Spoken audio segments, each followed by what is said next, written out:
नाही, संपूर्ण राज्यामध्ये एवढे गचके खातायत नागरिक, त्यामुळं त्या प्रत्येक गचक्याला त्या सरकारची आठवण येते आणि म्हणून कदाचित नंबर 2 त्यांना दिला असेल.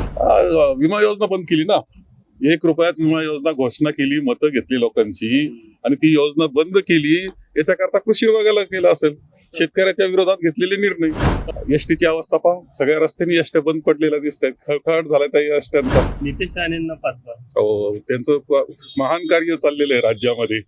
भेद कसे निर्माण करतील समाजामध्ये, याचा एकमेव कार्यक्रम तो करतो. याचा करता असेल ते नंबर देखील देण्यात आले. ज्यांचा चांगला परफॉर्मन्स होता त्या अनुक्रमाने नंबर देण्यात आले. राज्यात पहिला क्रमांक हा महिला व बालविकास मंत्रालयाचा लागला. महिला व बालविकास मंत्रालय यासाठी दिलं असेल का 2100 रुपयाचं आश्वासन तर पूर्ण केलंच नाही, परंतु 1500चं सुद्धा नीट पूर्ण करत नाही. याकरता कदाचित दिला असावं. म्हणजे कशा पद्धतीनं दिशाभूल आपण महिलांची करू शकतो हे त्यांनी सिद्ध केलेलं आहे. संजय राऊत म्हटले की पहलगाम हल्ल्यावरून त्यावेळी 3 मंत्रालय नापास झाले. म्हणजे सामान्य प्रशासन मंत्रालय पास कोणते झाले? त्यात एक शिंदेचं मंत्रालय आहे, नगर विकास नापास झालेलं आहे.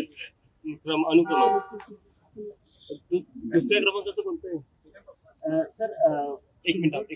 तुम्ही मला चांगलं सांगितलं आता.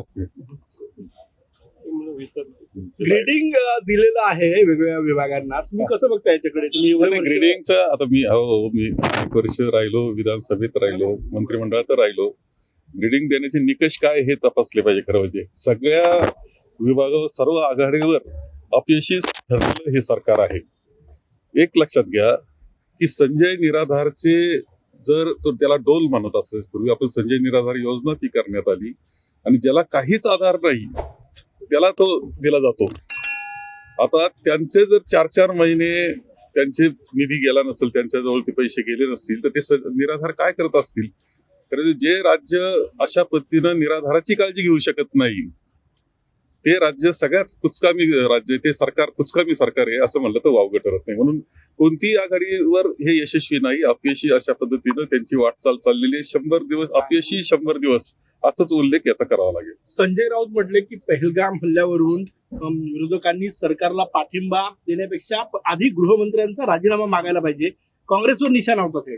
नाही, ठीक आहे. काँग्रेसनं जो निर्णय घेतलेला आहे, विचारांती घेतलेला आहे, ज्यावेळेस देशाचा विषय येतो, देशाच्या संरक्षणाचा विषय येतो, नागरिकांच्या संरक्षणाचा विषय येतो, त्यावेळेस सरकारनं योग्य कार्यवाही करावी. त्या चांगल्या योग्य कारवाईच्या पाठीशी आम्ही राहू हे सांगितलेलं आहे. तर प्रत्येक ठिकाणी राजकारण करण्याची आवश्यकता नाही असं कदाचित त्यांना वाटलं असेल.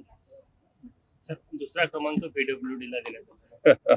नाही, संपूर्ण राज्यामध्ये एवढे गचके खातायत नागरिक, त्यामुळं त्या प्रत्येक गचक्याला त्या सरकारची आठवण येते आणि म्हणून कदाचित नंबर 2 त्यांना दिला असेल. तिसरा कृषी विभागाला विमा योजना बंद केली ना, 1 रुपयात विमा योजना घोषणा केली, मतं घेतली लोकांची आणि ती योजना बंद केली.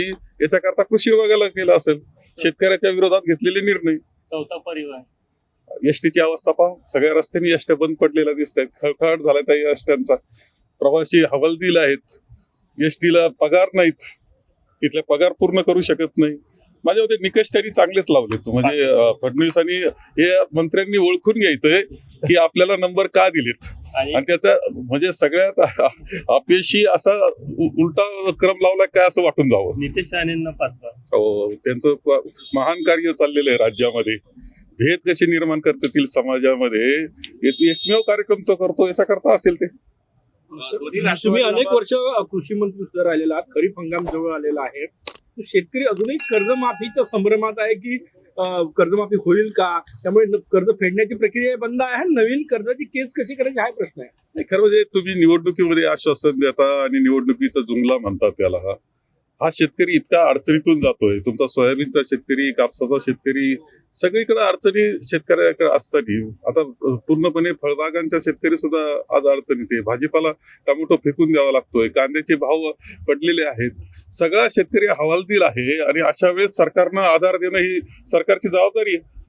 आणि सरकार ज्या वेळेस निवडणुकीमध्ये आश्वासन देतं आणि भरभरून मतं घेतं, ते फसवण्याची भावना, फसवलंय आपल्याला, ही भावना शेतकऱ्यामध्ये निश्चितपणे झालेली आहे.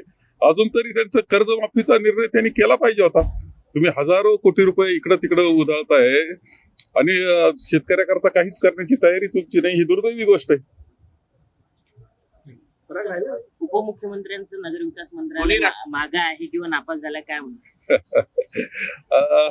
माझ्या मते एकंदर जे वातावरण आत मंत्रिमंडळाचं आहे त्याचा सुद्धा निर्णयावर परिणाम मला दिसत आहेत. सामान्य प्रशासन मुख्यमंत्री त्यांनी स्वतः त्यांचं नाव टाकून घेतला. आता ते अवस्था ती आहेत, म्हणजे या बाबतीत मात्र मुख्यमंत्री खरं बोललेत. राष्ट्रवादीतले दोन्ही गट एकत्र येणार अशा पद्धतीची चर्चा आहे. म्हणजे अजित पवार आणि शरद पवार एकत्र येणार, पण हे अफवा आहे. जोपर्यंत अजित पवार हे महायुतीतून बाहेर पडत नाही तोपर्यंत शक्य होणार नाही. खरं म्हणजे आता दोन्ही पवार तुमच्या कायम संपर्कात आहे, कॅमेऱ्या पुढे आहे, त्यांनाच विचारलं पाहिजे. पण आपल्याला काय वाटतं एकत्र येण्याच्या चर्चा आहेत त्यात किती तथ्य आहे? मला माहित नाही नेमकं काय त्यांचं हे आहे, मला असंही सांगता येणार नाही.